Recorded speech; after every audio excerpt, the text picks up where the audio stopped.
최근 개봉했던 영화죠. 덩케르크. 덩케르크는 세계 2차 대전 중 영국군과 연합군의 철수작전을 말하는데요. 파죽지세로 밀려오는 독일군에 밀려 덩케르크에 갇힌 병사들이 할 수 있는 선택은 두 가지. 싸우느냐, 탈출하느냐. 그들은 진격 대신 후퇴를 선언합니다. 사람들은 이 후퇴를 값진 실패라고 말합니다. 기적처럼 33만 명의 병사가 귀환해 군을 재건할 수 있었기 때문인데요. 값진 실패. 여러분은 실패라는 단어에만 눈길을 주고 있지는 않은지요? 값지다와 실패, 어느 쪽에 더 의미를 두시겠습니까? 자, 진실을 여는 시간 판도라. 지금 시작합니다. Destroy our manufacturing. 촌철살인이라고 할까 드립의 신이라고까지 불립니다. 노회찬 의원 나오셨습니다.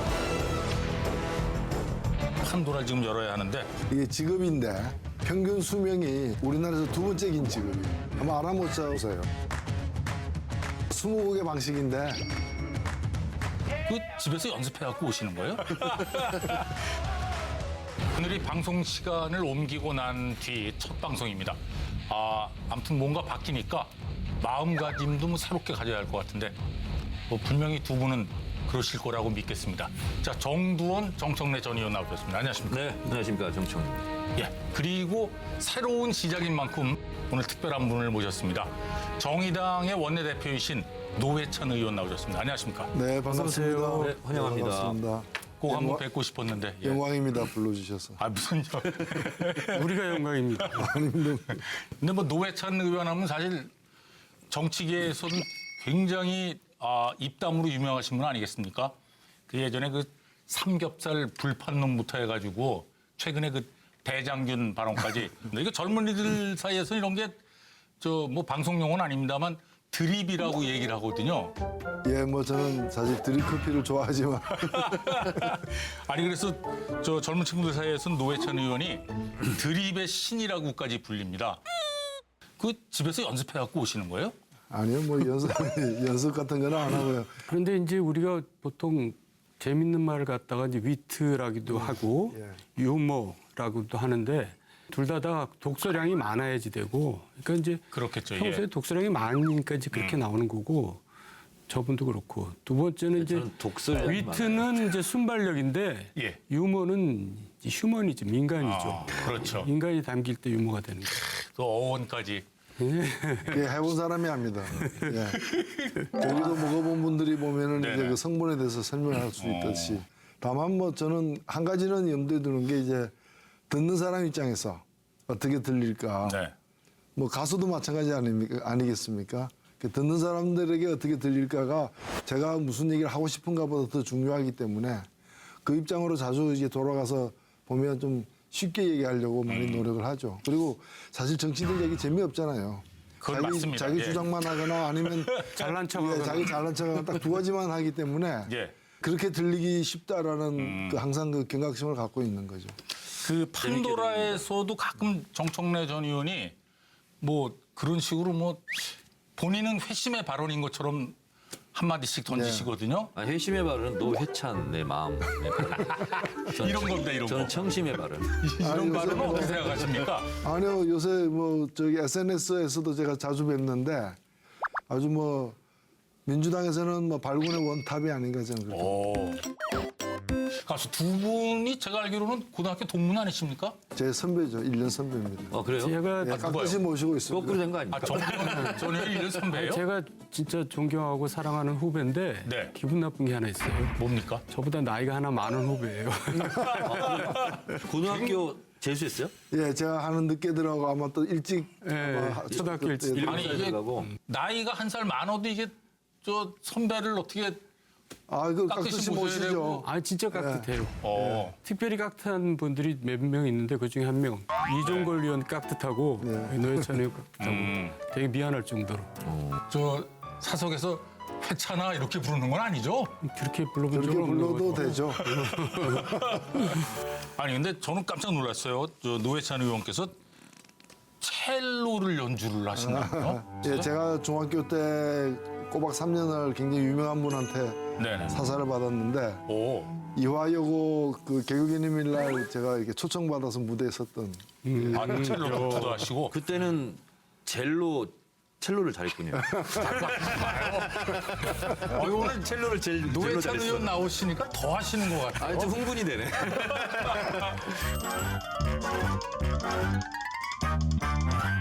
자, 계절이 바뀌고 방송 시간이 바뀌어도 세상을 향한 날카로운 시선만큼은 변하지 않는 판도라. 이렇게 얘기하면서 조금 찔리긴 하네. 자, 그렇다면 노회찬 의원께서 준비한 판도라를 지금 열어야 하는데 오늘 열 판도라의 힌트를 좀 주시죠. 근데 이게 제가 이 수습 사원도 아닌 이제 첫 출근한 MC직인데 이걸 이제 하게 돼가지고 이게 뭐 20곡의 방식인데 한번 알아보셔 보세요. 이게 직업인데 어떤 직업이냐면은 평균 수명이 우리나라에서 두 번째 긴 직업이에요. 아, 평균 수명이 두 예. 번째로. 참고로 제일 수명이 긴 직업이 종교인이에요. 네.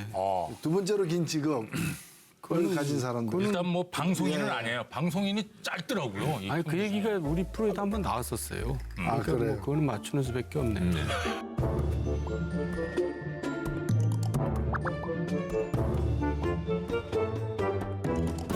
국회의원이죠. 예, 예. 정치인. 너무 빨리 예, 맞추시죠. 너무 빨리 맞춰. 아니 여기서 예. 나왔었던 얘기. 약간 뜸을 들이면서라도 맞춰야죠. 그렇게 확 맞추시면 성질이 급해가지고. 아니요, 그러니까 이제 그만큼 이제 우리 국민들이 이제 의견 일치가 돼 있다는 거예요. 네네. 안 맞출 수 없는. 그냥 뒤로 가다가도 바로 발에 밟히는. 그런. 근데 그 두 번째 질문은 뭔가면은 우리나라 직업인 중에서 제일 국민들이 신뢰하지 않는 직업인. 이게 1위가 국회의원이더라고. 그렇죠. 그러니까 이게 두 가지가 사실은 굉장히 다른데 미워하는 사람이 오래 살면 안 되잖아요. 근데 사실 이게 내면적으로 연결이 돼 있는 거예요. 욕을 많이 먹으니까 오래 사는. 순전히 욕 많이 먹어서 오래 사는 걸로. 예. 그래서 제가 하고 싶었던 얘기는 지금 정권도 바뀌고, 뭐 당연히 대통령 바뀌고 정권 바뀌고 많이 달라졌지만은 정치는 아직 안 달라졌다고 얘기하는데 정치가 변하려면은 국회부터 사실은 바뀌어야 되는. 국회가 문제다. 예. 국회 정상화를 해결하는 것 제 손 안에 있다. 오. 아.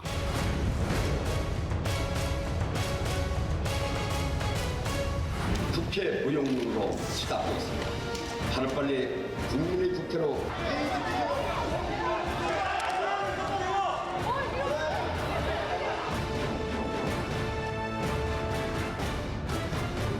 지금 현역 국회의원이시니까 사실은 어떻게 보면 이건 자학의 판도라네요. 근데 뭔가 제안을 지금 하고 싶은 것 같아요.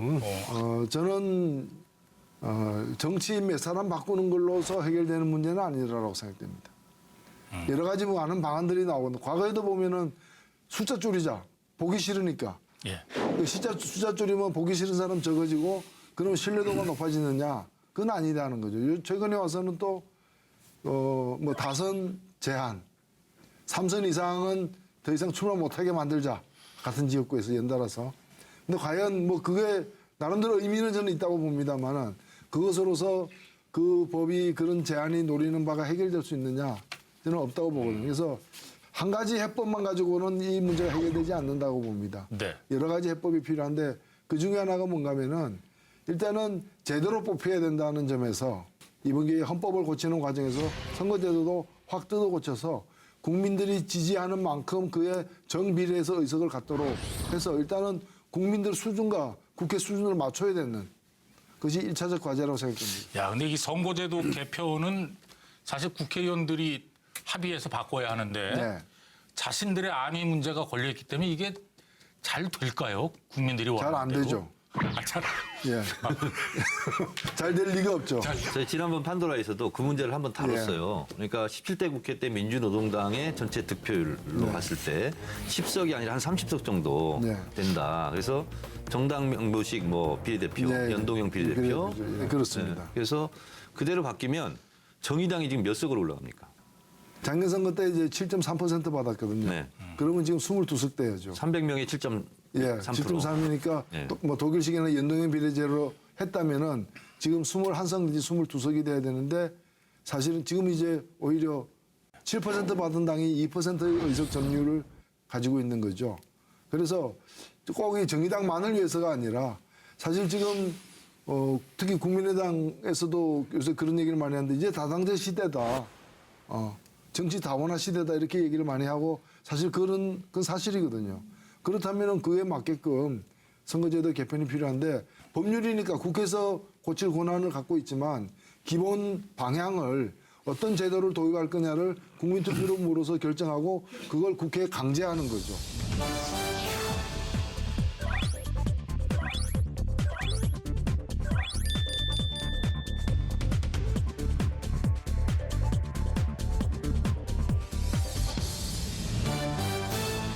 근데 이제 국민투표 부의권은 대통령한테 있죠. 네. 대통령이 그렇게 할 가능성이 있을까요? 저는 이것을 지난번 대통령 선거 때도 제안하고 어느 자리에서 제안했고 그 당시에 문재인 후보께서 동의한다 그랬어요. 네. 저도 연동형 비례대표나 독일식 정당 명부식 비례대표 저는 찬성이에요. 그리고 저는 이번 기회에 지금 국회의원이 300명이잖아요. 네. 근데 헌법에는 이제 200명 이상 이렇게 돼 있잖아요. 네. 그래서 그 부분도 손을 봤으면 좋겠는데 뭐 어떤 분이 국회의원 수를 줄이자 뭐 이렇게 하면 마치 국회가 개혁되고 새 정치가 되는 것처럼 그건 아니잖아요. 실질적으로 미국이라든가 일본, 영국, 프랑스제가 한번 연구한 적이 있어요. 네. 국회의원 수와 유권자 수를 비교했을 때 우리나라가 많지는 않죠. 영국 많죠. 같은 경우가요 제일 많아요 사실은. 그래서 우리는 지금 평균 보니까 17만 명당 한 명이더라고요. 근데 6만 명당 한 명. 영국은 그런 꼴이에요. 지금 다른 나라 평균 그 수준으로 만일 바꿀 수 있다면 네. 한 370, 80명 정도까지 늘리면은 세계 평균 수준이 되는데 네, 맞습니다. 국민들은 굉장히 거부감을 갖고 계시기 때문에 그거 안 될 것 같아요. 불신을 하고 그래서 한 330에서 50 사이로 늘리되 예를 들면은 국회 예산을 갖다가 그대로 동결해서 1인당 가져가는 돈은 더 적게 해서 그렇지. 이 늘리더라도 국민에게 민폐를 주지는 않는 저는 이제 언젠가는 그렇게 돼야 되고 또 될 거라고 생각하는데 언젠가는? 시간이 이제 많이 걸리겠죠. 왜냐하면 영국은 이게 거의 1000년에 걸쳐서 만들어진 거거든요. 근데 우리는 거의 이제 60, 70년 만에 만들어내려고 우리가 하니까 빨리 하는 걸로는 또 대한민국이 또 이 정치도 알아주잖아요. 많이 선진화된 겁니다, 빨리. 그래서 이런 부분에 대해서는 정말 노회찬 의원 같은 분이 활약이 필요해요. 선거제도 그럼 일반 사람들이 별로 관심이 예. 없고. 예. 그런데 마침 이번에 단순히 그냥 정권만 교체된 것이 아니지 않습니까? 큰 변화를 많은 분들이 이제 기대하고 있는 상황이기도 하고 또 헌법도 지금 손본다 그러고 예. 그다음에 선거제도가 여러 당에서 동시에 다 이 제도를 손봐야 된다는 얘기가 나오고 있고 어찌 보면 모든 제반 조건이 다 형성되어 있습니다. 그래서 이럴 때 다음 이제 이 지방선거까지 이 안을 갖다가 도출해내 가지고 국민투표 회부한다면은 내년 중으로 얼마든지 이제 입법 자극까지 다 맞출 수 있다고 저는 생각이 되고요. 물론 이제 이런 제도만 가지고서 모든 게 다 달라지지는 않고 우선 지금 부닥치고 있는 건 뭔가면은 모든 당들이 지난 대선 시기에 약속했던 소위 말하는 협치 예. 그게 지금 전혀 안 되고 있는 거거든요. 제가 지난 5월 19일 날 청와대에서 대통령이 이제 당선되고 원내대표들을 갖다 다 불러다가 그 자리에서 대통령이 제안을 했어요. 예. 5당 여야정 상설 협의체를 만들자. 근데 그거 아직도 안 되고 있어요. 그리고 또 제가 하나 제안한 게 이게 한번 말씀드리고 싶은 게 제가 그날 그 자리에서 여야 정당들이 서로 다른데 뭘 합의해서 하겠나. 참 쉽지 않다. 근데 국민들은 몇 가지라도 합의해서 하기를 바라는 것이고. 예. 그래서 가장 하기 좋은 건 뭔가면은 바로 몇 달 전에 대통령 선거가 있었잖아요.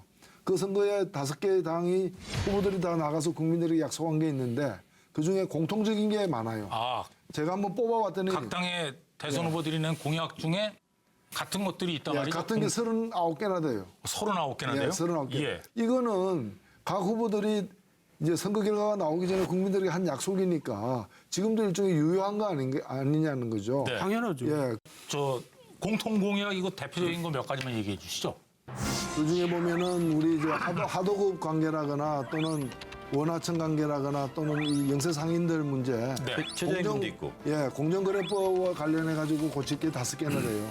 그다음에 이제 장애인들 복지와 관련한 그런 등급제 예, 폐지라거나 그런 공약들도 몇 개가 있고 그래서 모두 39개나 됩니다.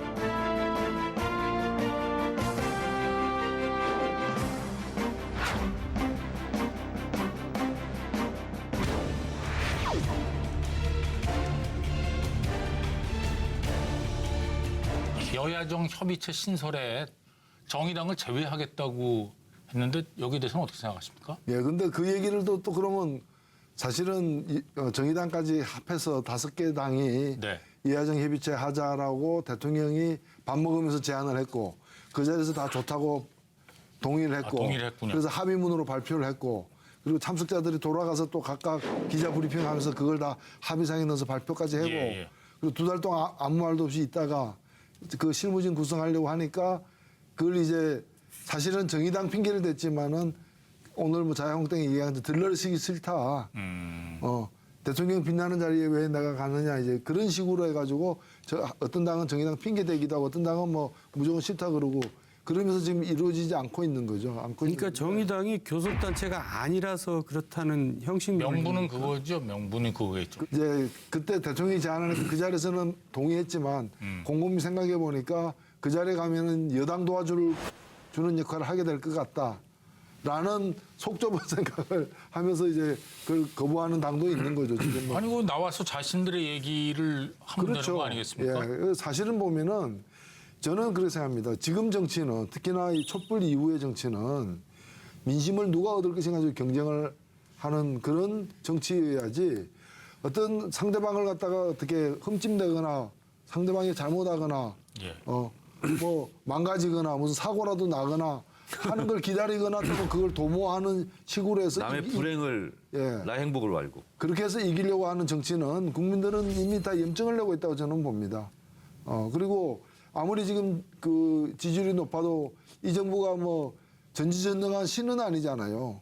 그러면 나름대로 또 이 정부가 챙기지 못하는 걸 갖다가 우리가 더 잘하겠다, 더 잘할 수 있다, 또 더 잘하고 있다.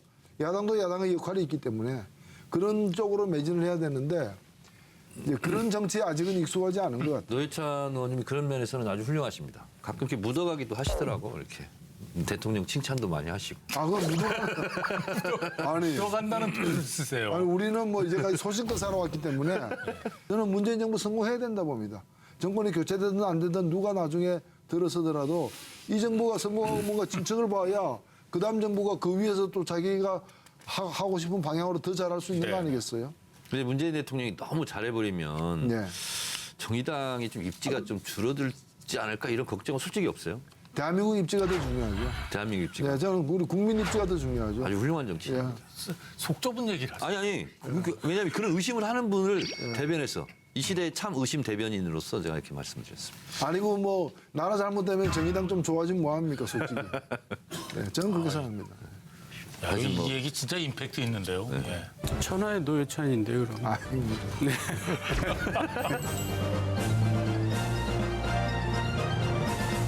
자, 그 잠깐 쉬어가는 뭐 차원에서 한번 얘기 드립니다. 각 당의 그 원내 대표들끼리는 사석에서 자주 만날 거 아니에요? 사석에서는 거의 안 만나고요. 아니, 안 만나요? 아니 원내 대표 그게 문제예요. 아니, 자주 만나야 돼요. 저는 그래서 사석에서 만나면 좀 친하게 지내는지 이걸 여쭤보려고 그랬는데. 사실은 사석에서 좀 만나고 네. 그 토대 위에서 이제 공석에서 이제 뭔가 이렇게 따지고 이렇게 합의 봐야 되는데 뭐 거의 안 만납니까? 그게 과거하고 많이 다른 것 같아요. 예. 그건 자주 만나서 사적인 관계도 돈독해둘 필요가 있어요. 아니 예전에 그 여야 관계가 정말 험악할 때도 보면 원내 대표들끼리는 근데 그 옛말이에요. 옛날이에요. 옛날 일이지. 그래서 제가 이제 이 얘기를 조금 다른 얘기일 수 있는데 왜 국회가 이렇게 서로 합의를 금방금방 못 이뤄내느냐. 여러 가지 원인이 있지만 그중에 하나가 원내대표 회담에 문제점이 있는 거예요. 많은 현안들이 있어요. 서로 이견이 있는. 갖고 갈등을 빚고 있다가 원내총무끼리 만나서 최종적인 타협을 딱 하면은 게임이 딱 끝나는 거예요. 어쨌든 간에 이제 주고받고 이제 양보하고. 근데 뭐 불과 오래되지 않았어요. 한 10년이나 됐나? 어느 때부터 원내대표끼리 만나가지고 합의를 했는데 의원총회에 들어와가지고 안 돼요? 거부되는 거예요. 퍼버려. 그러니까 그 얘기는 뭐냐면 원내대표한테 일임을 한 거거든요. 위원총에서. 당신이 모든 걸 책임지고 해라. 그래서 원내대표가 책임지고 저기서 합의를 해갖고 왔으면 그걸 이제 추인을 해줘야 되는데 추인이 안 되면 원내대표는 그만둬야 되는 겁니다. 내가 이 사람들한테 신임을 못 받구나. 네, 네. 근데 그런 그 과거의 관행이 없어져 버렸어요. 그러니까 추인 안 해주면 원내대표는 계속하면서 또 가서 얘기하고 끝이 없어요, 끝이. 그러니까 건의가 없고 책임감이 없는 거죠. 정의당은 그렇게 엎어진 적 있습니까? 아직 없습니다. 앞으로 하여튼 그런 날을 저희들 만들겠습니다. 능력자시네.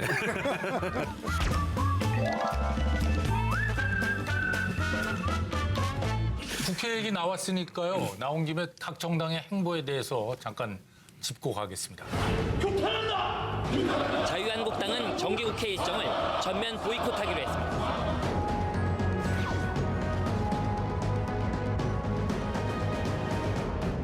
이번 보이콧으로 인해서 자유한국당이 얻은 것과 또 잃을 것이 있다면 뭐가 있겠습니까? 이제 장외투쟁은 이제 거의 뭐 구태가 돼버렸어요. 너무 효과적이지 시대에 안 않다. 맞는 것 같고요. 시대 역행하는 것 같고. 그리고 그 이유가 국회 공천시키는 이유가 별로 그렇게 국민들의 호응을 받는 것 같지가 않아요. 그러니까 이제 그게 정치적인 촉이잖아요. 그러니까 지금 자유한국당은 정치적인 촉이 없어진 거예요. 그리고 우리가 이제 거두절미했으니까 왜 장애투쟁을 하는지를 잠깐 얘기를 할 필요는 있는 것 같은데 네. 이제 공영방송에 대해서 이제 정부가 개입한다는 거 아니에요? 그거 매 정부 때마다 그랬거든요. 자유한국당은 안 그랬나요? 그래놓고는 저는 그런 것도 전형적인 내로남불이라고 생각합니다. 근데 그건 좀 성격이 다른 게 제가 설명할 필요가 있어요. 2008년도에는 실제로 MB 대통령이 된 다음에 MB 정권의 언론 장악 시나리오가 있는 거 아니냐. 저도 글도 많이 썼어요. 그리고 그해 8월 달에 노회찬 의원님도 저랑 같이 있을 때 그러고 보니까 저만 잡혀갔네. 노회찬 의원님이랑 옆에 있는데 저는 떨어진 국회의원이고 여기는 이제 붙은 국회의원이었는데 저만 잡아가더라고. 어쨌든 경찰이 난입을 했어요. KBS에. 그래서 노조원들, KBS 종사원들이 실제로는 방송의 독립을 지키자라고 한 것이고 정권에서 쫓아낸 건데 이번 경우는 정권이 작용을 하지 않았어요. 아니 법원에서 영장을 발부했는데 왜 문재인 대통령을 욕하냐고요. 그건 아니죠. 법원에 가서 데모를 하려면 해야 되는 거죠. 저는 그 자유한국당이 지금 중심을 못 잡고 있다고 생각합니다. 이제 앞으로는 정권이 저는 시계추처럼 왔다 갔다 하지 않을 거라고 보입니다. 한번 이제 과거 이제 뭐 민주당 정부에서 한나라당, 새누리당까지 왔다면 지금 다시 그걸로 갔는데 다시 그쪽으로 가는 게 아니라는 거죠. 자유한국당이 변해가지고 다른 어떤 제대로 된 보수로 변신하지 않으면은 다시는 흘러간 그 물로 같이 흘러가지는 않을 거라는 거예요. 오른쪽으로 흐르지 않는다. 네. 근데 지방선거에서 이제 완전히 참패하면은 좀 이제 뭔가 새로운 기운이 생겨나겠죠. 예, 그래서 지금 필요한 것은 그 좀 그야말로 새로운 보수로 거듭나야 되는 것인데 그것이 그 당 안에서는 안 이루어지고 있고 그 밖에서라도 그것을 도모하는 어떤 일들이 촉발이 돼야 되는데 그거는 지금 뭐 눅눅해진 성냥처럼 돼버렸고 그런 상황이에요. 그러니까 보수를 보수하지 않고 안보는 안 보이는 거죠. 오늘 미수 많이 던지시죠. 흥분돼서. 금품수수 비리 의혹을 받았던 바른정당의 이해운 대표가 자진 사퇴했습니다.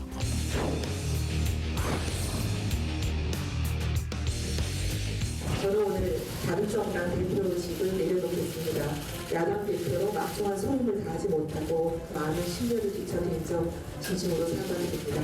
근데 이번에 이해운 대표 그거는 굉장히 크더라고요. 그러니까 기성 언론에는 보도되지 않는데 한 줄, 인터넷에서는 그날부터 바로 바른 정당이 아니에요. 받은 정당. 이렇게 다 가버리더라고. 이게 뭐냐면 희화화되는 거거든요. 그러면 대중들로부터 그 신뢰를 다시 고추 세우기는 굉장히 어려운 거죠. 그렇다면 앞으로 바른정당의 향후 진로는 어떻게 되겠습니까? 바른정당의 진로는 어둡죠. 갈 길을 지금 잃은 셈인데. 예전부터 어둡다고 하셨잖아요. 네, 계속 어두워지고 있잖아요. 지금 그 안에도 겨우 교섭단체 유지하고 있잖아요. 딱 20명. 그 안에도 이제 분열돼 있어요. 유승민 의원 자강파와 등판설도 있던데. 합당파 뭐 분열돼 있는데 이제 유승민이 등판한다고 뭐 달라질 게 뭐 있어요. 그리고 저는 조금 있으면 교섭단체가 깨진다고 봐요. 왜냐하면 이제 지방자치가 곧 선거가 앞두고 있으니까 예. 이제 살 길 찾아서 이제 움직일 수밖에 없거든요. 그 노회찬 의원께서 보시기에도 바른정당의 어떤 재건을 위해서 유승민 의원이 등판할 그걸 반대하는 분이 안에 좀 많지 않아요? 예. 본인은 그런 뜻이 제가 뭐 그 예단하기는 힘들지만은 네. 보도된 걸 보니까 이제 그렇게 원하는 분들도 계시지만 그러니까 이제 개혁 제대로 혁신하지 않는 그 당으로 돌아가려고 하는 당장의 눈앞에 선거도 있고 해서 그런 분들도 있기 때문에 뭐 이런 사람들은 뭔가 이렇게 새롭게 좀 모색하려는 그런 분들이 그 주요한 자리에서 당을 이끄는 걸 뭐 꺼려하지 않을까 뭐 그렇게 또 보입니다. 근데 이 대목에서 저기 정두원 의원께서 언제 등판하십니까? 어디를 등판해야 돼요? 바른정당 아니 뭐 바른정당 당원은 아니시니까. 네. 근데 이제 이 보수 재건 제대로 된 보수로 이렇게 재건하는 그러니까 저는 일은 이제 당을 넘어서서 이루어져야 되는 거 아니에요? 저는 다 이렇게 폐허 위에서 새로 세워야 된다고 생각해요. 아직 폐허가 덜 됐어요. 폐허가 될 때까지 좀 한번 기다려볼 생각인데 그럼 그렇게 정치를 다시 하고 싶다는 생각은 그렇게 뭐 강하진 않아요. 근데 지금 이 상태로는 뭐 진짜 얘기했지만 계속 집권할 가능성은 거의 뭐 아니 근데 없어졌고. 정두원 선배께서 고도의 전략을 쓰는 거 아니에요? 정치 안 할래. 그리고 멀어지면 사람들이 더 귀해가지고 또 막 이렇게 모셔오고 막 그러거든. 제 주제 파악은 저는 합니다. 뭐 저는 못해요.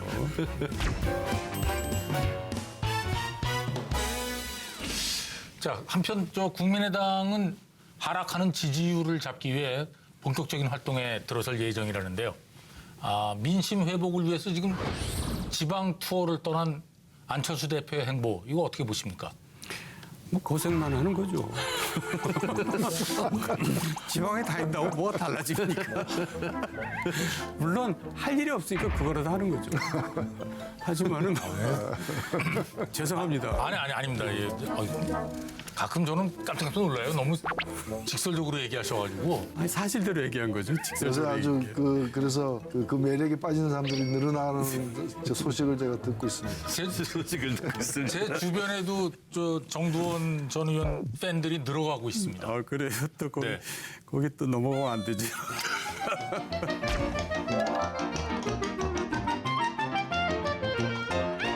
안철수 대선 후보가 패배했다는 것 중에서 그 국민의당 자체 평가가 뭐냐면 애매모호했다는 거예요.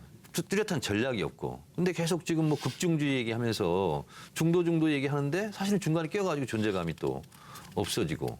그래서 제가 봤을 때는 국민의당은 호남 그리고 결국은 반문재인 그러잖아요. 네. 근데 문재인 대통령의 지지율이 많이 떨어지면 본인들한테 이익이 될지는 모르겠으나 그럴 기미도 안 보이고.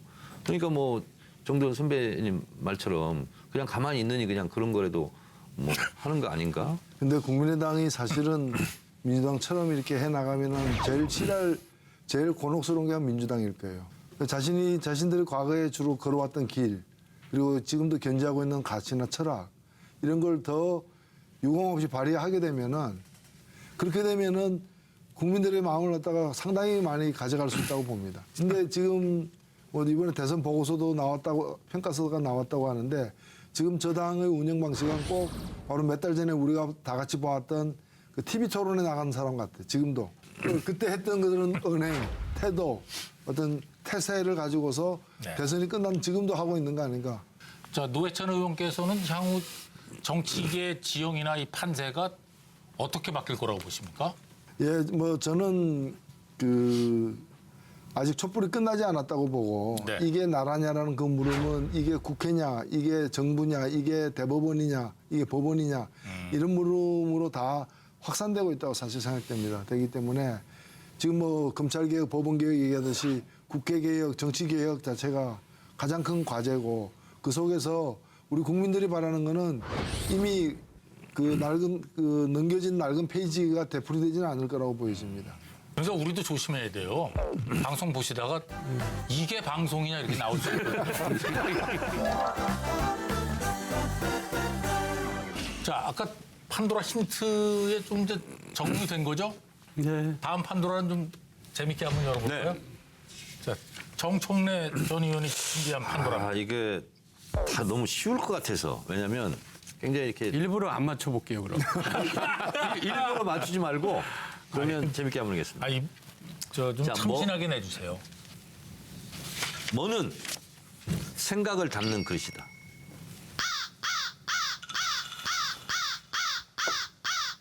문자, 문자. 말. 말. 말이 땡 맞겠네. 띵동댕. 말. 예. 아니 근데 말 그러지 말고 그때는 소 이렇게 해주셔야 돼요. 아, 소. 다시 하겠습니다. 야, 왜 굉장히 두뇌가 빨리 돌아야 네. 되는데 우리 그렇게 안 돌아가거든요. 자, 다시 하겠습니다. 유치해요. 소는. 뭐는 생각을 담는 그릇이다. 소. 당나귀 아니에요? 첫 단계에서 맞추셨기 때문에 말은 생각을 담는 그릇이다. 두 번째 준비했던 거는 뭐냐면 정치는 뭘로 하는 거다. 말로 하는 거다. 말로 하는 거죠. 예. 그렇죠. 너의 차는 무엇을 잘한다. 말을 잘한다. 이렇게 준비했는데 첫 단계에서 맞춰주셔가지고 너무 쉽잖아요. 제가 원래 쉬운 사람이에요. 네. 트럼프 김정은, 트럼프. 예. 점입가경.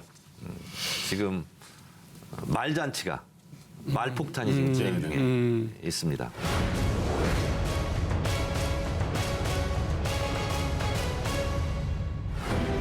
북한은 오늘 대륙간 탄도미사일 ICBM에 탑재할 수 있는 수소탄 시험에 성공했다고 밝혔습니다. 한미연합군의 대응 조치를 행동으로 보여줄 것이다.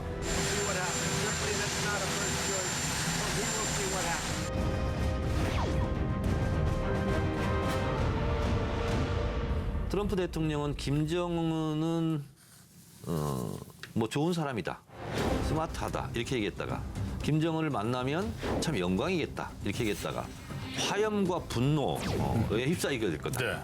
또 최근에는 평화적인 해결을 나만큼 원하는 사람이 없다 이렇게 왔다 갔다 하고 있습니다. 왜 그럴까 도대체 트럼프는? 제가 봤을 때는 딱 두 개의 단어로 정리됩니다. 거래와 흥정 이겁니다. 그러니까 흥정을 통해서 본인이 어떤 이익을 취할 거라면 어떠한 연기도 가능하고 어떤 바보 전략도 가능하고 저는 그렇게 생각을 합니다. 그래서 트럼프는 권투로 치면 변칙 기술을 계속 쓰고 있다. 이 푸트워크 막 밟다가 막 스위치 복사 하다가 막 변칙 기술하고 어깨 흔들고 어디서 주먹이 나갈지 모를 정도로 지금 그렇게 하는데 이것은 고대 전략이다. 그러면서 이 말폭탄이 증폭되고 있다. 그런데 트럼프의 말에 너무 놀라지 말고 틸러슨 국무장관이라든가 국방장관이라든가 그리고 우리가 또 몇 번 얘기했던 로버트 게이츠 전 국방장관이라든가 예. 이런 분들의 얘기를 더 우리가 예의주시해야 되지 않을까 그런 생각이 좀 듭니다. 첨가해서 말씀드리면 김정은은 트럼프에 비해서 좋고 나쁘고 호감 비호감을 떠나서 그래도 일관성을 가지고 있습니다. 신년사에서 올해 안에 수소폭탄을 성공시키겠다.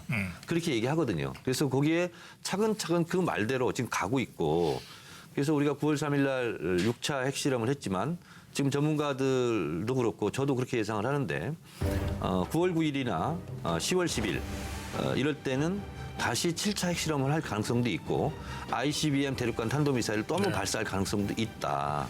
이렇게 보는 거죠.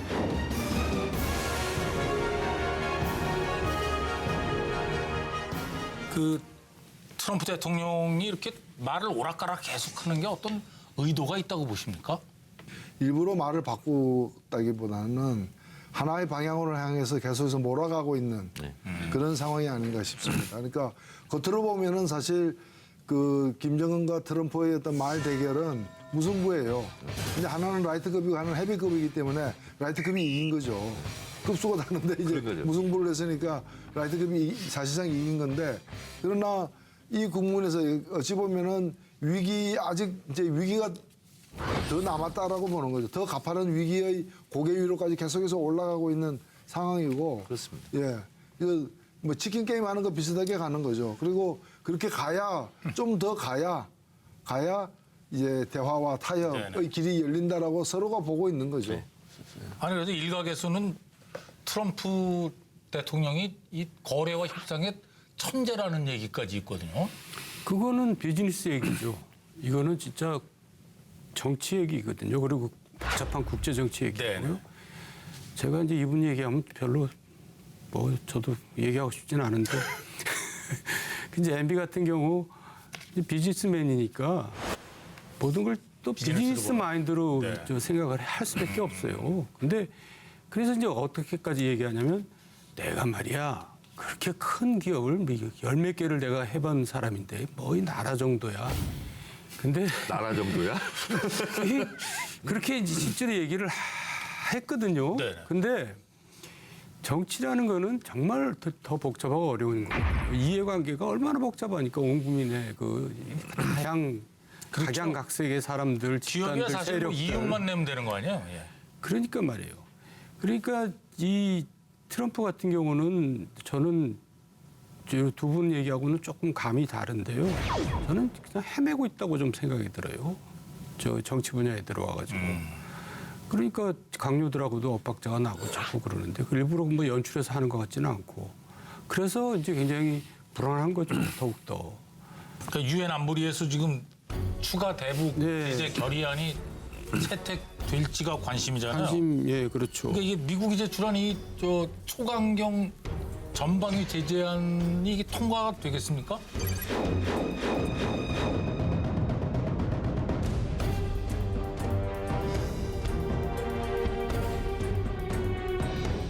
근데 지금 우리가 가장 최근에 그 유엔 제재가 8월 5일 날 있었습니다.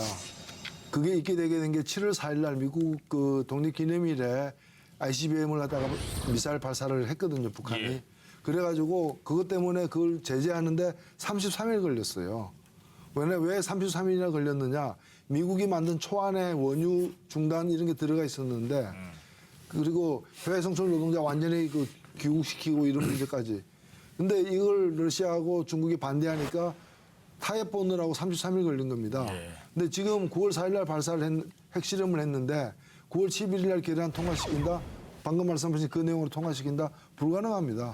아예 그 결의안이 계속해서 미뤄질 가능성도 있고 이번에 불발될 수도 있고요. 아니면은 사실 지금 카드도 몇 개 안 남아 있기 때문에 지난번하고 비슷한 약간 더 몇 개 얹힌 수준에서 시간이 좀 더 끈 뒤에 네네. 타결될 그럴 가능성이 있는 거죠. 근데 이런 식으로 가게 되면은 시간만 버는 거예요, 또 북한은. 시간만 버는 겁니다. 북한은 그래, 아마 시간만 버는 그 거예요. 사이에 반드시 실험할 거예요. 그래서 더 강화된 핵 능력을 보여주면서 이래도 거바무님은 북한도 보면은 미국 국내 정치 흐름 이런 걸 보면서 쏘는 거지 예. 그냥 압박하는 게 아니거든요. 북한이 뭘 믿고 저러겠어요?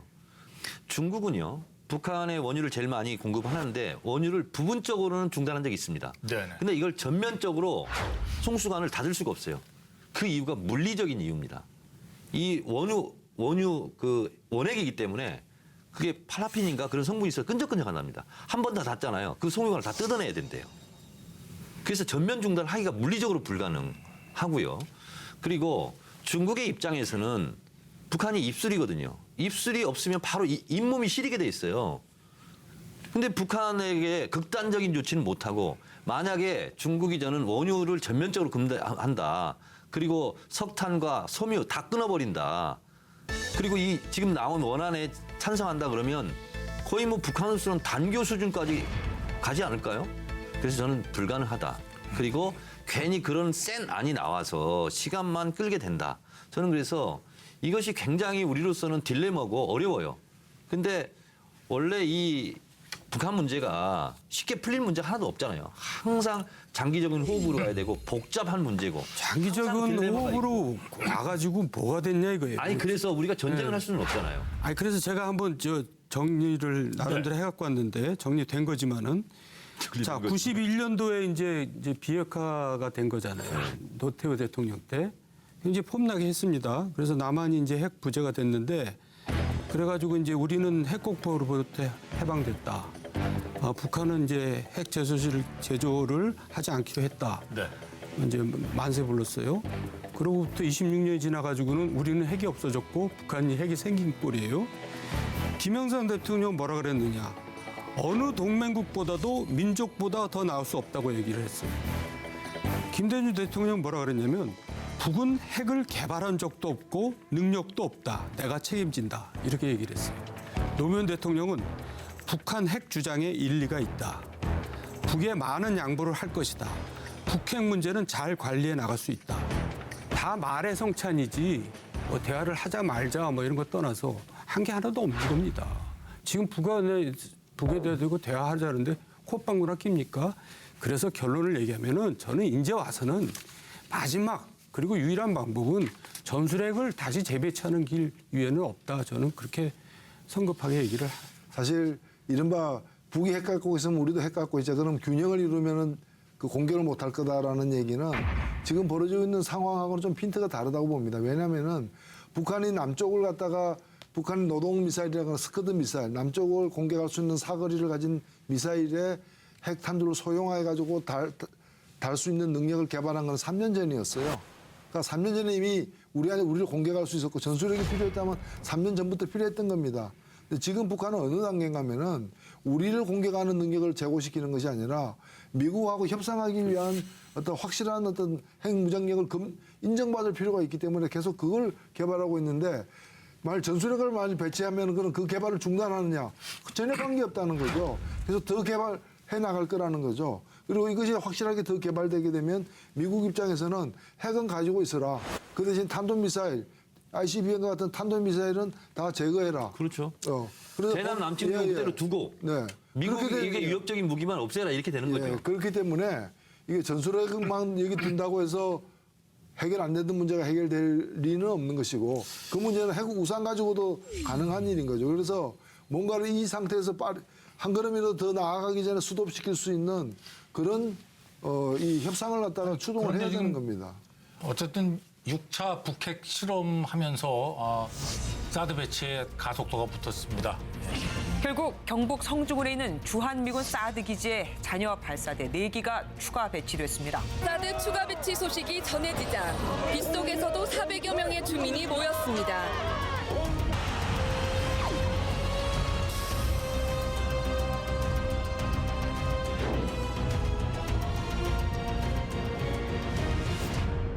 사드 배치는 사실 현 정부가 너무 헤맸어요. 속된 말로요. 속된 말. 그러니까 정권 잡기 전에 야당 시절에 재검토해야 된다. 예. 후보 시절이었나? 또 그렇게 이제 얘기를 했고 그러다가 국회 동의를 받아야 된다. 그러다가 이제 6차 핵실험이 나오니까 연내 배치하겠다. 그러다가 결국은 연내 배치한다더니 엊그제 배치했네요. 제가 이제 하고 싶은 얘기는 뭐냐면 국가 지도자라면 어떤 내다봐야죠, 현실을.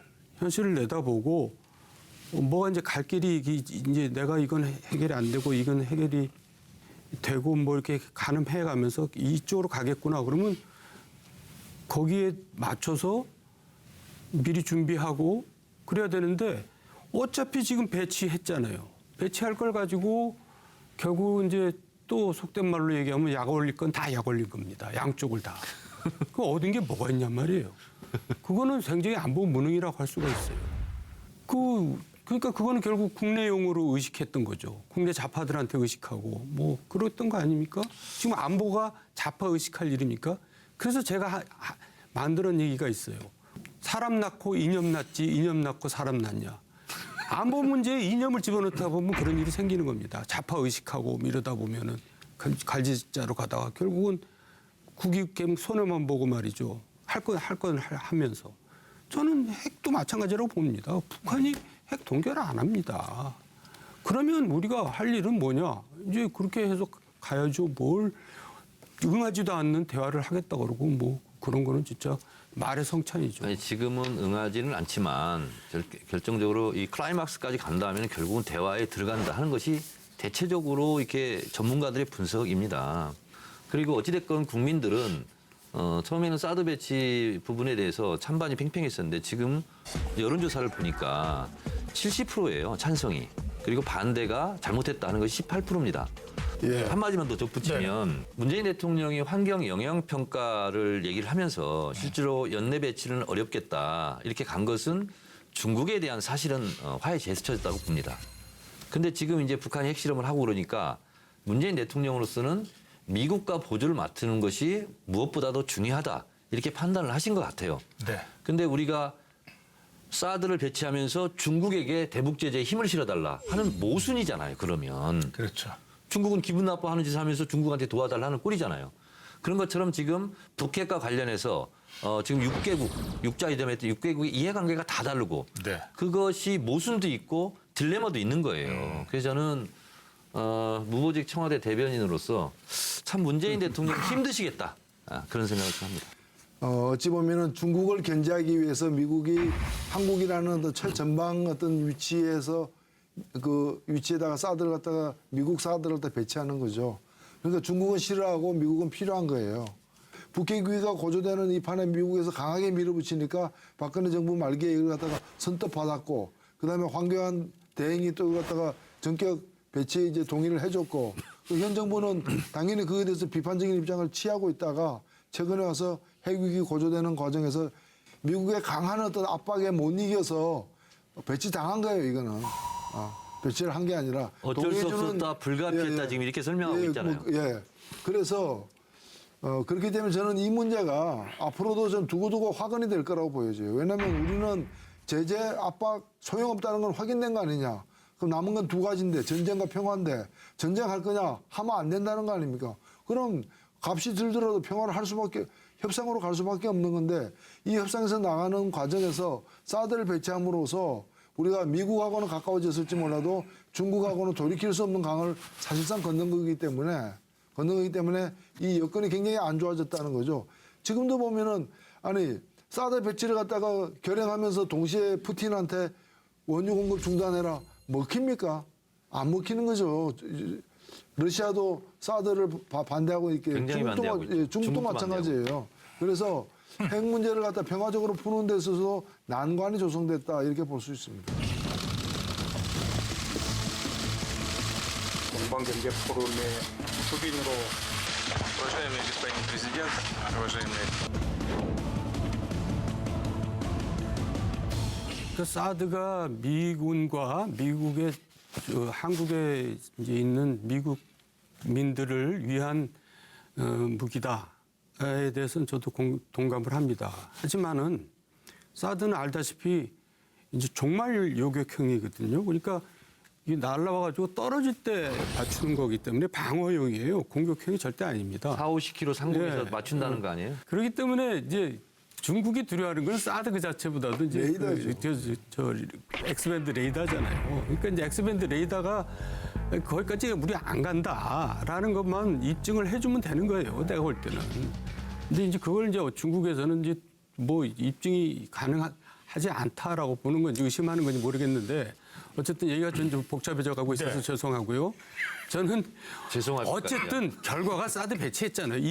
저건 더군다나 박근혜 이명박 정부에서 한 게 아니라 문재인 정부에서 이렇게밖에 할 수 없는 우리 현실이라는 거죠. 총체적으로 다 모든 걸 다 고려해서 얘기하면은 그거를 내다보고 일을 해야 된다 그 얘기를 하는 겁니다. 자, 어쨌든 정청래 의원이 연 판도라 트럼프와 김정은의 이 말 전쟁에 대한 이 판도라 한 줄 평하고 넘어가죠. 제가 별로 그렇게 동의하지 않는 내용을 얘기를 해서 좀 이렇게 반론을 제기해서 죄송하게 생각합니다. 반론은 아주 있어야 됩니다. 그게 민주주의. 평을 하라니까 왜 사과를 하십니까? 우리 좋게 지내야 되잖아요. 노회찬 의원도 전쟁은 말뿐이었다. 이대로 됐으면 좋겠습니다. 예. 아무튼 뭐 어느 때보다 평화의 중요성을 깨닫게 되는 요즘입니다. 위기 일발의 상황을 하루빨리 벗어나 한반도에 안정이 찾아왔으면 좋겠습니다.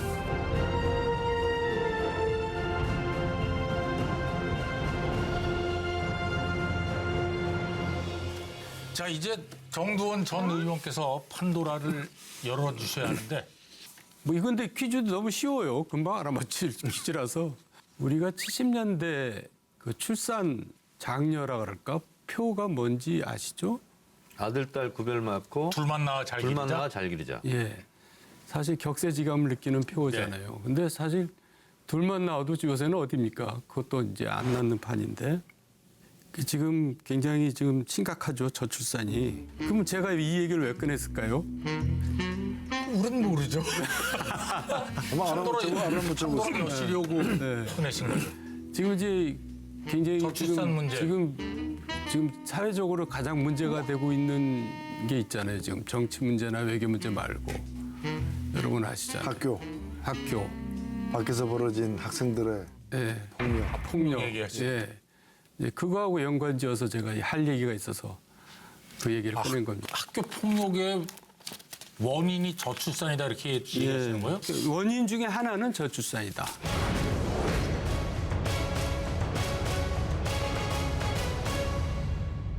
제가 가족이 몇인지 형제가 몇이냐 하면 5남매입니다. 그러면 적당하네 그랬어요. 예. 보통 10남매도 있었고 막 그랬어요. 아이들이 자라면서 형제 자매 간에 거기서 폭력이 빈발해요. 저 형한테 굉장히 많이 맞았거든요. 그리고 거기서 왕따가 있어요. 서로 형제들 사이에. 왕따시키고 그러면서 뭐를 하냐면 사회와 가족을 밟는 겁니다. 그때 폭력을 내가 어떻게 대처를 하고 그때 왕따를 내가 어떻게 대처를 하고 뭐 이를테면 맛있는 거 용돈 있는 걸로 사줄 수도 있는 거고 네. 또 누구하고 편먹어서 대항할 수도 있는 거고 또 튀어가지고 도망가서 엄마한테 이를 수도 있는 거고 뭐 여러 가지 어려서부터 그 집안에서 훈련을 받는 거죠. 동네에서 훈련을 받는군요. 지금은 저출산해 갖고 1명, 2명 나니까 2명 나도 남자 1명, 여자 1명 이렇잖아요. 그러니까 전혀 집안에서 자라면서 그런 과정을 겪지를 못해요. 그래서 학교나 어디 이런 데 가서 폭력에 노출되면은 속수무책으로 당하는 겁니다. 그래서 이게 저는 왜 가해자 입장에서만 보고 분개할 게 아니라 피해자 입장에서 네. 우리가 왜 한 번도 고려를 안 했냐 이거예요. 제가 학교 다닐 때 예를 들어보면 4학년 때 전학을 갔는데 2학기에 전학을 갔는데 한 학기 내내 싸움했어요. 매일 와서 저 건드리거든요. 맞았어요. 그럼 제가 깨갱하면 될 일을 깨갱 안 하니까 거의 매일 싸움하다시피 해요. 그래서 나중에 이제 끝날 때쯤 되니까 전교에서 2등 짱이 돼 있더라고요. 짝이 돼 있어. 저는 저 나름대로 그게 제 대처 방법이었어요. 싸워서 이기는 게요. 그 싸움을 좀 하신 거네요. 속이 좀 식었네. 제가 마지막으로 예를 들게요. 이제 정치를 하면 지역 관리하잖아요. 네. 이제 구정 지나면 이제 봄이 대보름 돼서 척사대회 척사대회 윷놀이를 이제 척사대회라고 하잖아요. 거기를 갔는데 뭐 이제 표를 이제 사가지고 5,000원짜리 표를 사서 하잖아요. 하고 있는데 어떤 가족이 온 겁니다. 거기에 참여하러. 그 여자아이가 이쁜 애가 있어서 같이 하자 그랬더니 제가 걔를 이기고 싶겠습니까? 하도 유시 나오고 뭐가 나와서 이겼어요. 그래서 제가 이제 걔 거를 이제 표를 받았잖아요. 네네. 그 얘가 우는 겁니다. 그러니까 얘 아빠가 뭐라 그러냐면 더 사줄게 울지 마, 더 사줄게 울지 마 이러는 겁니다. 이렇게 키우는 애가 폭력에 노출될 때 어떻게 걔가 그거를 감당을 하겠어요. 아니, 저는 꼴부터 받았어요. 그냥 저는 이 문제 그래서 제가 가서 돌려주고 막 달랬죠. 근데 그러면서 내가 걱정되는 게 이런 애들이 어떻게 폭력에 감당을 하겠느냐 말이죠. 아니 제가 좀 저도 말씀을 그건 너무 좀 뭐 사회 제도적으로 어떻게든 우리가 이걸 정리를 해야죠. 애를 강하게 키워라는 그거는 너무 장기적이야. 그거. 처벌 강화와 제도 개선 아무리 해도 그래도 이게 더 심해지는 겁니다. 뭐 옛날 신문을 한번 보면요. 1963년 5월 24일 동아일보에 뭐가 나오냐면 학교 가기 무섭다. 학교 폭력 얘기 나옵니다.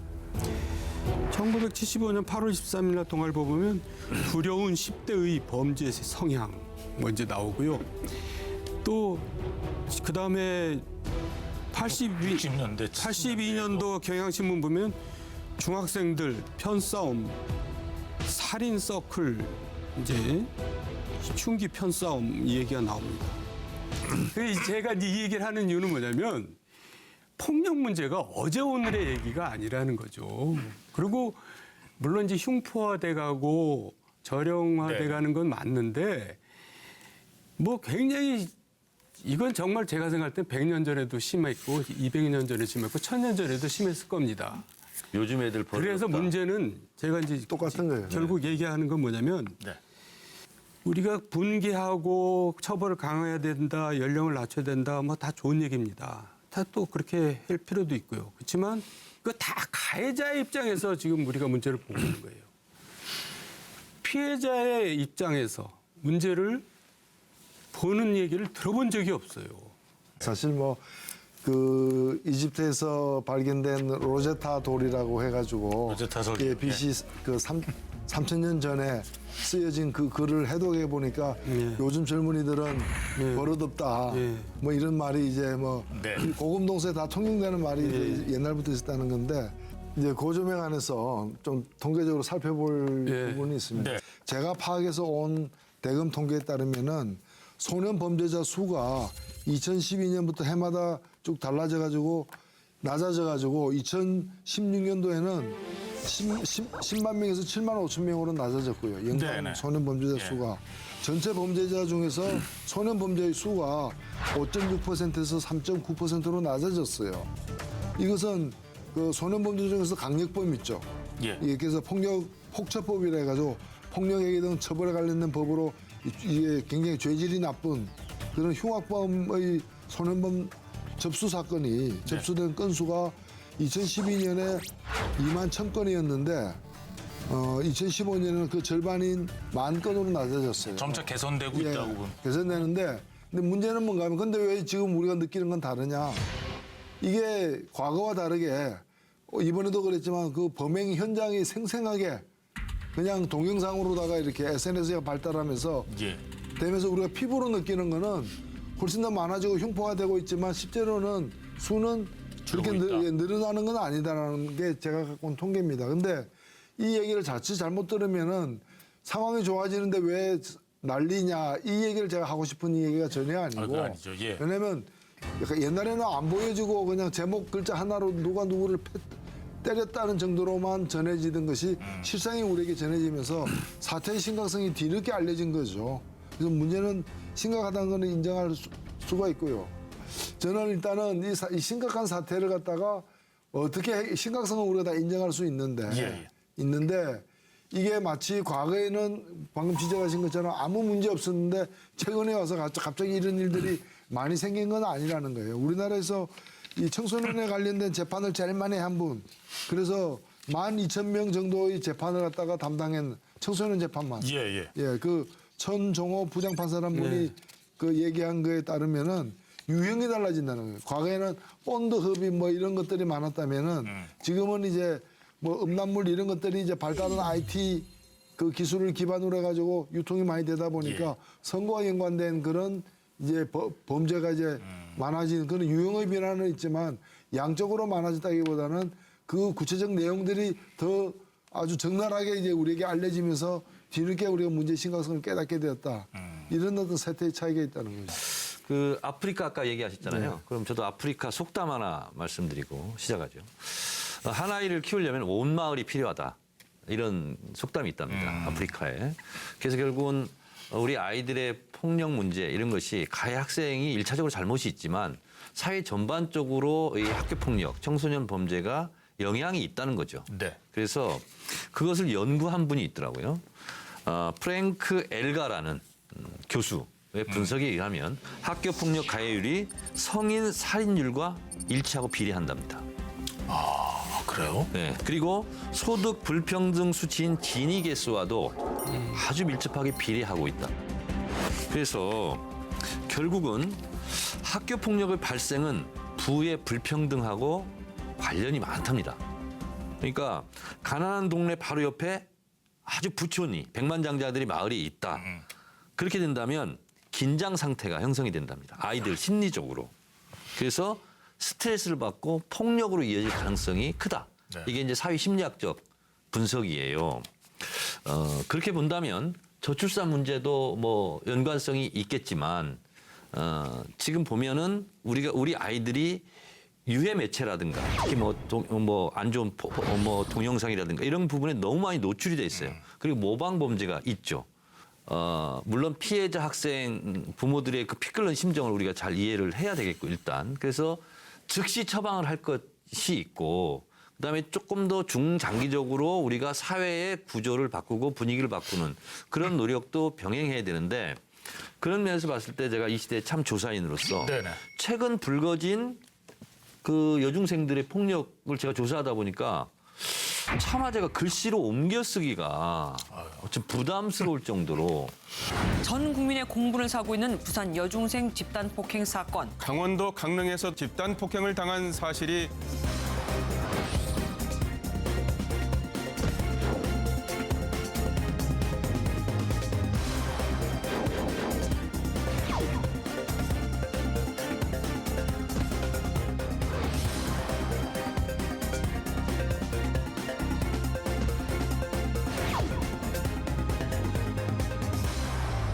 근데 이번에 이런 강력 범죄에 대해서는 소년법 적용을 금지하자고 지금 온라인 청원 운동 벌이고 있거든요. 그래서 청와대 홈페이지가 근데 마비됐다고요. 25만 명이 서명을 했죠. 네. 과연 이게 가능한 겁니까? 소년법 폐지라는 게? 그러니까 이제 논란의 여지가 있고 논란이 벌어지고 있는 건데요. 네. 이제 제 주장은 그래서 뭐 줄어드는 건 아니고 일종의 분개의 이제 분노의 표현이죠. 네. 제가 이제 얘기 빼먹은 게 한 가지 있는데요. 이제 형사정책연구원 연구 결과 중에 하나입니다. 외국에서 형사처벌 연령을 낮추고 처벌을 강화했지만 청소년 범죄가 줄었다는 연구 결과는 거의 나오지 않고 있다. 그러니까 이제 그래서 제가 전혀 붕괴만 할 일이 아니라 네. 피해자 입장에서도 한번 생각해 보자. 아니 미국은 주에 따라서 사형을 실시하는 주도 많은 나라인데 네. 미국 대법원이 2005년에 18세 미만의 미국인에 대해서는 사형을 금지했어요? 사형하는 게 위헌이다라는 판결을 내려가지고 그 이후로 모든 주들이 법을 다 바꿔가지고 18세 미만 사형 금지돼 있습니다. 네. 그러니까 유엔 협약에도 실질적으로 유엔 아동 그렇죠. 아동 인권 협약에 그렇게 돼 거기에도 있고. 소년법을 예. 하도록 돼 있고 우리도 거기 가입돼 있거든요. 가입돼 있습니다. 네. 그런데 이제 저는 뭐 엄하게 처벌하라는 심정은 충분히 이해합니다. 그 대신에 뭐냐면 우리가 해야 될 일은 정말 이런 일이 더 벌어지지 않도록 더 적게 벌어지도록 하는 실효성 있는 여러 다각도의 대책을 마련을 해야죠. 자칫 잘못하면 그 사형시켜. 그리고 아무 대책도 마련 안 하는 거. 그걸로 해결될 것처럼 오해하고서 이런 일을 우리가 걱정해야 되는 거죠. 그러니까 근데 소년법을 개정할 필요성은 있어요. 네. 지금 아이들 성장 발육 정도도 달라졌고 예. 또 시대도 많이 달라졌고 그래서 우리가 선거 연령을 낮추자고 얘기하지 않습니까? 19세에서 18세 아니면 뭐 17세. 그래서 저는 이 소년 범죄 있잖아요. 연령을 좀 낮춰야 된다. 하향 조정할 필요성은 있겠다.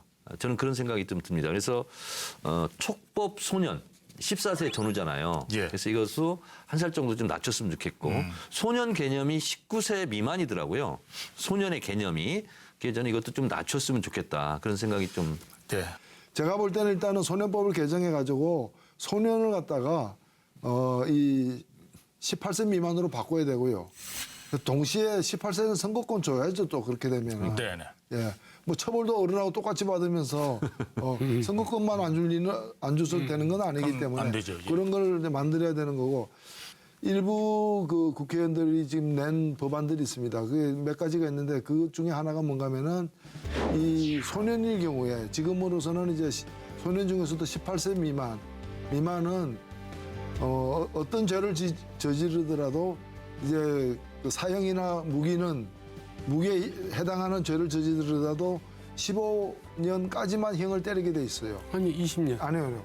15년인데 다만 그 중에서도 뭐 이 살인, 강간 등 강력범, 중범죄는 20년까지 때리도록 돼 있는데 이걸 풀어서 14세 이상이라면은 어른하고 똑같이 해당된다면은 사형 무기도 형을 갖다 선고할 수 있도록 하자라는 개정안이 있는 것이고 그다음에는 14세를 아까 우리 정청래가 말씀대로 더 낮춰서 뭐 12세나 13세로 낮춰서 처벌할 수 있는 연령이 애들이 더 발육이 나거나 여러 가지 뭐 성장도가 과거가 다르니까 그걸 좀 하향 조정하자는 그 크게 두 가지 방향의 개정안이 지금 있는 거지.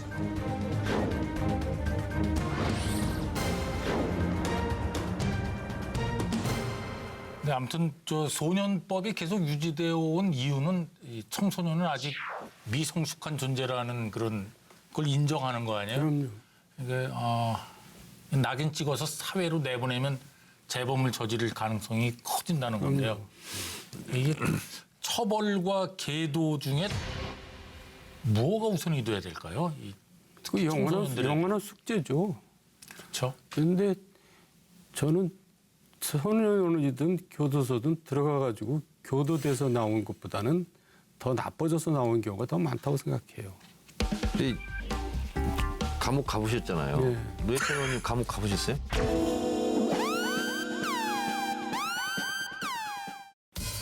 감옥 가보셨잖아요. 네. 노회찬 의원님 감옥 가보셨어요? 예. 그러면 저도 이제 한때 몇 달 동안 소년사동에서 있은 적이 있어요. 예. 그러면 방별로 소년수들만 놔요. 네. 한 사동에. 그러면 거기서요. 거기도 또 굉장히 어른들 세계보다도 더 위계 질서가 분명해요. 나이 차이에 따라서. 근데 거기서 다 배우는 거예요. 야, 소매치기는 이렇게 하는 거야. 사람 때릴 때는 이렇게 때리면 더 아파. 뭐 이런 거 있잖아요. 그래서 사실상 교도소지만 교도가 안 되는 거고 오히려 더 나쁜 범죄를 배우고 오고 범죄 기술 배우고 오는 거예요. 그렇다고 지금 교도소도 뭐 부족하다는데 어떻게 뭐 분리 수용할 수도 없고 굉장히 이게 딜레마죠, 이것도. 무엇보다 뭐 이번 폭행 사건으로 씻지 못할 상처를 입었을 피해 학생들이 하루빨리 회복하길 바랍니다. 판도라 함께하신 소감 한마디 해주시죠.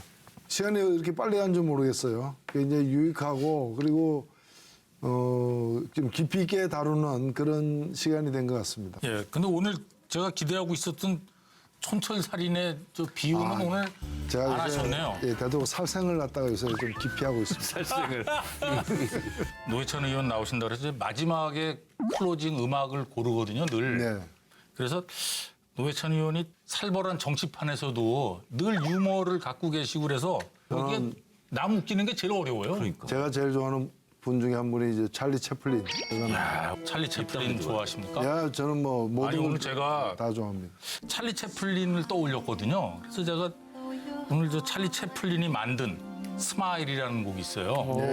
그래서 노래도 만들었구나. 예, 찰리 채플린이 만들고 마이클 잭슨이 부른 뭐 물론 다른 많은 가수들이 불렀습니다만 오늘은 마이클 잭슨 노래로 듣겠습니다. 스마일 이 노래를 끝으로 판도라의 상자를 닫겠습니다. 감사합니다. If you smile